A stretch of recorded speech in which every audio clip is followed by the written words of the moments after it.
प्यारे साथियों, जय हिंद। जैसा कि हम सब प्रश्नावली 1.2 में प्रश्न संख्या 2 को पहले के वीडियो में सॉल्व कर लिया है। आज के इस वीडियो में हम लोग इसी प्रश्नावली के क्वेश्चन नंबर 3 को देखेंगे। तो आइए बिना देर किए हुए शुरू करते हैं आज का यह बेहतरीन सा क्लास। तो जैसा कि हम लोग प्रश्न संख्या 3 को देख पा रहे हैं कि इसमें क्या कहा जा रहा है। इसमें बोला जा रहा है कि अभाज्य गुणनखंड विधि द्वारा निम्नलिखित पूर्णांकों का एचसीएफ तथा एलसीएम ज्ञात करें। ये बहुत ही इजी सवाल है। हमारे चैनल में सबसे पहला जो वीडियो डाला गया है, पहला और दूसरा, उसमें यही डाला गया है कि आप अभाज्य गुणनखंड और भाग विधि से कैसे एलसीएम निकालिएगा या एचसीएफ निकालिएगा, ठीक है ना। तो अगर आपको उसको कंप्लीटली देखना है, बढ़िया से समझना है, तो आप वहां जाकर उस वीडियो में देख सकते हैं, ठीक है ना। तो आइए हम लोग इसको सॉल्व करते हैं। अभाज्य गुणनखंड विधि से एचसीएफ और एलसीएम कैसे निकाला जाता है, ठीक है ना। तो ये बहुत ही इजी प्रश्न है, इसको लेकर कोई भी मतलब मन में डाउट होगा ही नहीं अगर हम आपको बता दें तो, ठीक है ना। तो आइए सबसे पहले हम लोग क्या करेंगे, सॉल्व लिखेंगे। हमेशा आपको याद रखना है किसी भी प्रश्न को सॉल्व करने से पहले एकदम पहला जो काम करना है सॉल्व लिखना है। तो पहला जो हमारा 12, 15 और 21, ये तीन आपको संख्याएं दी गई है।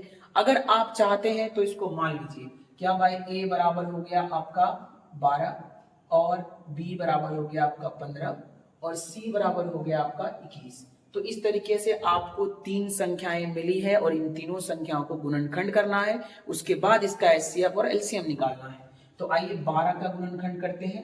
तो 2 छके 12, 2 तिया 6, चाहते हैं तो 3 एकम 3 भी लिख दीजिए, कोई दिक्कत नहीं है।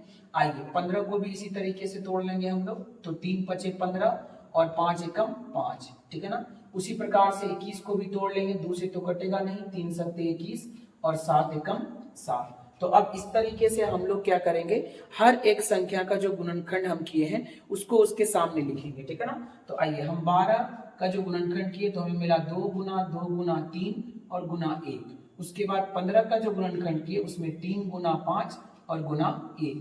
फिर 21 का जब गुणनखंड किए तो 3 गुना 7 गुना 1। तो इस तरीके से हमें ये गुणनखंड प्राप्त हुआ है। अब आगे देखते हैं कि इसका एचसीएफ कैसे निकालना है और एलसीएम कैसे निकालना है। तो अब हम लोग यहाँ पर क्या काम करेंगे भाई, लिखते हैं इसलिए एचसीएफ बराबर, ठीक है ना। तो एचसीएफ क्या है भाई, तो एचसीएफ देखिए हमारे पास कैसे निकलेगा ये बताते हैं आपको।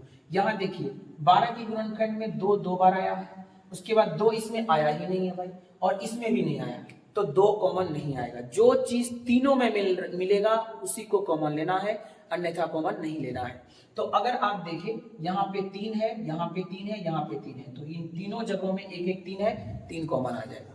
उसके बाद 5 यहाँ है, यहाँ नहीं, 7 यहाँ है, इधर नहीं, तो हम कॉमन नहीं लेंगे। एक को कॉमन लेके कर भी क्या सकते हैं, उतना ही होगा। तो हमारा इसका एचसीएफ हो गया कितना, 3, ठीक है। अब हम लोग निकालेंगे क्या, एलसीएम।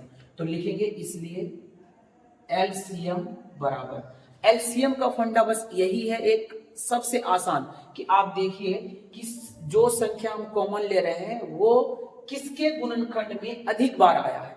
जैसे अगर आप देखें यहाँ पे 2 है, तो 2 यहाँ 2 बार आया है, यहाँ 1 बार भी नहीं, यहाँ 1 बार भी नहीं, तो 2 बार तो आया है, कम से कम अधिकतम 2 बार आया है। बाकी के 2 गुणनखंडों में 1 बार भी नहीं आया, तो वहां से तो आएगा ही नहीं। जहां पे अधिकतम है वहीं से आप उठा लीजिए, यानी कि 2 कॉमन आ गया।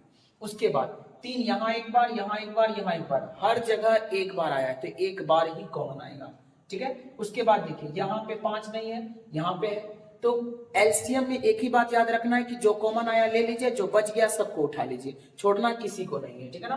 तो 5 छूटेगा नहीं, बल्कि 5 भी आ जाएगा, और उसके बाद हमारा 7 भी आ जाएगा।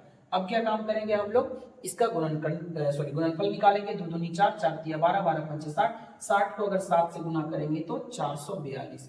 तो इस तरीके से हमारा पहला जो 3 नंबर का जो हमारा, यहाँ 2 नंबर लिख दिए हम, जो 3 नंबर का हमारा पहला जो प्रश्न था 12, 15, 21 का एलसीएम और एचसीएफ गुणनखंड विधि से ये हमारा निकल गया। तो आई होप आप लोग समझ गए होंगे।